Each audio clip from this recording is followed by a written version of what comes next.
better start them fucking for crime. If I hit police, I hit the back door. I don't even look at the blind. The shit to the back door, I'ma shoot that beat 9 times. High as fuck. With that Glock on my way, nigga, I'm on Sky 9. I swear to God, if it told my brother, then I'ma lose my damn mind. Nigga gotta roll it, tell that shit right off it ring. Nigga ain't take no damn time. Ball take with more, nigga can't stand for free fuck. Nigga gotta pay that fine. Bitch try to back door, then try to fuck that pie, man, shoots and shit, that's fine.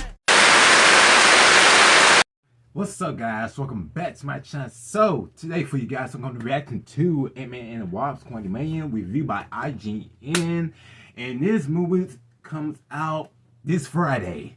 You know what I'm saying? We're getting closer. You know what I'm saying? So we're about to go ahead and check that bit out. Before you get to this video, make sure you guys subscribe, like, and comment. Hit that notification button. Without further ado, man, let's get it. I'm the man who can give you the one thing you want. What's that? Time. With the third movie in its shrinking superhero series, Marvel Studios tries its best to turn its silliest franchise into a proper MCU blockbuster, complete with high stakes, intense drama, and important lore tied to the multiverse saga. And hey, it kinda works. Hello, my name is Joshua Yale, and this is my review of Ant-Man and the Wasp: Quantumania. How are you an Avenger? That doesn't make sense. But everywhere I go, people tell me the same thing. Thank you, Spider-Man!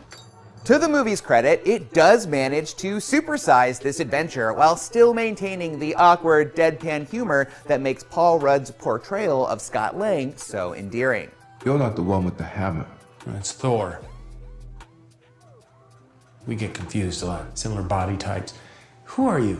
Yet, in its haste to do so much, several of Quantumania's characters, ideas, and plot lines feel underdeveloped. And that's not the first time that's been said about a recent MCU movie. The saving grace is Jonathan Majors' show-stopping performance as the villain Kang, but not even he can conquer the MCU's tendency to get in its own way. And you know exactly what I'm talking about. Doctor Strange and the Multiverse of Madness, Thor: Love and Thunder, Black Panther: Wakanda Forever, all of these MCU movies have this same problem, and none of them can seem figure out how to fix it. This movie doesn't exactly fix it, but it smooths over enough of it that I had a good time. No time is wasted in establishing the drama between the various members of the Pym Lang family unit, which is good because there's not much of it before they're whisked off to the wondrous yet extremely dangerous quantum realm and must sort it all out while in the midst of an action-packed adventure. Scott's relationship with his well-meaning delinquent daughter Cassie is the emotional crux, and while I didn't really buy her reason for being mad at her father, Rudd and Catherine Newton work well together to peel back the layers of abandonment and disappointment until they arrive at Quantumania's most heartfelt moments. That the film sticks the emotional landing is one of its greatest strengths. There may have been tears. I think it's really interesting what they do with Cassie. First of all, because it's really cool to have seen this character grow up from a little girl and now a fully grown young adult who's now played quite well by Catherine Newton, who I very much enjoy her performance. I do understand to an extent where she's coming from, because, you know, Dad wasn't around during important years of her youth, and now he's enjoying the success of being a superhero, and she doesn't see like this aspirational hero in him anymore. I get that, but also he did like save the world, the universe from Thanos, so give him a break, you know what I mean? It's really interesting how in the comic books, we first met her as Stature in the Young Avengers, but in the movie, they're starting her out in her Stinger persona with the purple suit, which is very different. It's backwards, but it's a refreshing, you know, new angle on Cassie that I very much enjoyed. Wait, you have a suit? I know how to take care of myself, okay? Trust me, I'm pretty good at it by now. Ouch. As for the rest of the cast, unfortunately, Michael Douglas's Hank Pym doesn't have much to do this time around, and there's even less for Evangeline Lilly's Hope, which feels strange for a character who's mentioned in the title. The most delightful surprise comes from the substantial role given to Michelle Pfeiffer's Janet Van Dyne, who finally deals with the trauma of what happened to her during those 30 years in the quantum realm with a reserved and powerful performance. After her far too short appearance in the last outing, it's most welcome for Janet to take a leading role this time around. She's awesome. And here's the thing about Janet. She is an original OG Avenger in the comics.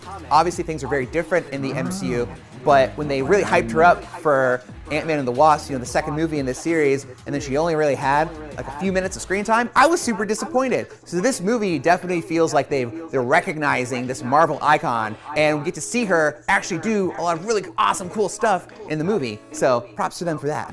You know how dangerous the quantum realm is. Want to know who else is awesome in this movie? Kang. We already met a variant of this infamous Marvel Comics villain in the Loki Disney Plus show, but whereas He Who Remains was flamboyant and wild-eyed, Kang is steely and sinister. Majors absolutely nails the multifaceted nature of Kang, a man who feels burdened with his domain over time, yet has the fiery will to use it to achieve unthinkable ends. I will take my revenge on those who banished me. And I will burn them out of time. He's just so great. And actually, so much effort is put into establishing just how powerful and dangerous Kang is that it makes the irony all the more delicious when he has to face off against the goofball who talks to ants. To say that the power levels between Ant-Man and Kang are mismatched is a severe understatement. In the comics, Kang is an Avengers-level threat on par with Thanos, the kind where even a full team of Avengers would be lucky to beat him in a head-to-head brawl. So it's a credit to writer Jeff Loveness and director Peyton Reed that they find ways for Ant-Man to actually stand a chance. And those ideas make for some creative and fun action scenes. That said, punches are often pulled when it comes to setting up the stakes of those battles, which makes the dangers it builds up feel kind of toothless. Holy, that guy looks like broccoli. Now, nearly the entire story takes place in the quantum realm, a bizarre place where beings have broccoli for heads and they use flying mitochondria for transportation. While there's plenty of never-before-seen sci-fi stuff to enjoy, truly, it's crazy down there, there is seemingly no rhyme or reason behind any of it, so it all feels like computer-generated window dressing that has no bearing on events taking place. Contrast that with Disney's recent animated film Strange World, which also featured a family getting lost in an uncanny sci-fi landscape, but that movie had a specific reason why the world was so weird that tied all the weirdness together. Similarly, we meet a band of characters in the quantum realm, but much like their home, they don't add much to Quantumania beyond a few jokes and a way to move the plot forward. No character embodies this issue more than Bill Murray's character, whose one scene feels entirely inconsequential. The same issue of underdevelopment can be felt in the theme of fighting oppression, which is Cassie's whole deal. She's driven by the desire to fight for something that matters and stand up to those in power. And Kang just happens to be a power-mad dictator for everyone to resist. But Quantumania doesn't stop to explore any of those ideas.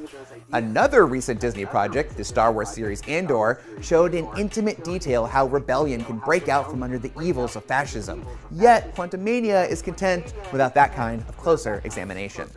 And I don't mean to keep bringing up comparisons, but I think it's important to point out that other Disney projects have shown that these things can be done and be done well, and it's just a bit frustrating that Marvel kept everything so surface level.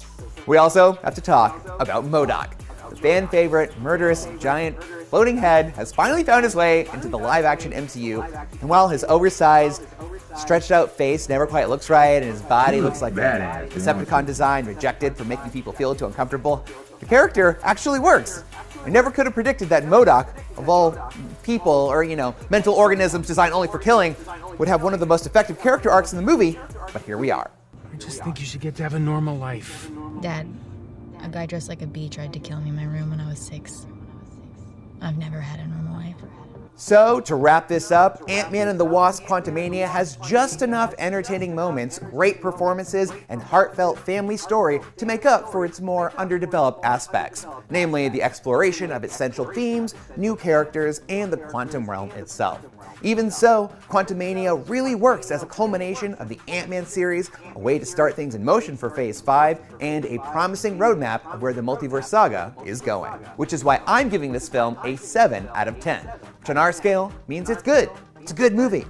But hey, this is just my opinion. When you see it, leave a comment and let me know what you think. I love talking about movies. Thanks for watching. Be sure to check out our other movie reviews, and I'll see you next time right here on IGN.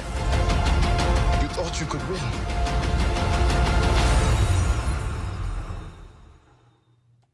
So, 7 out of 10. So that's his own opinion, though. I gotta say this. I am gonna look forward to see. Definitely gonna look forward to see Kang the Conqueror the most in this movie. Because since he's gonna be debuted of the MCU. And definitely excited to see MODOK, because he looks badass, to be honest with you. Him and Kang the Conqueror, they are badass. So, I cannot wait. to see this in IMAX. It's gonna be intense in IMAX. It's gonna be crazy in IMAX. It's gonna be epic in IMAX. Like, holy shit, it's gonna be in IMAX. Okay, so but I'm not gonna see it in IMAX 3. I'm just gonna go see the 2D IMAX. So yeah, man, I'm ready. You know, this time to meet King the Conqueror in this movie. So most of the people already saw it, and so you know, because they had like a red carpet premiere of the movie and stuff. So but yeah, I'm ready. So but yeah, that's it for the video for you guys. Make sure you guys follow me on social media and also add me on Snapchat, Quantumania. I see you guys in this video. You guys be safe out there. God bless you all. See you guys later. I ain't never stole a line. And they glock for the mad. Boy, you better start him fucking for crime. If I hit police, I hit the back door. I don't even look at the blind. The shit to the back door, I'ma shoot that bitch 9 times. High 4.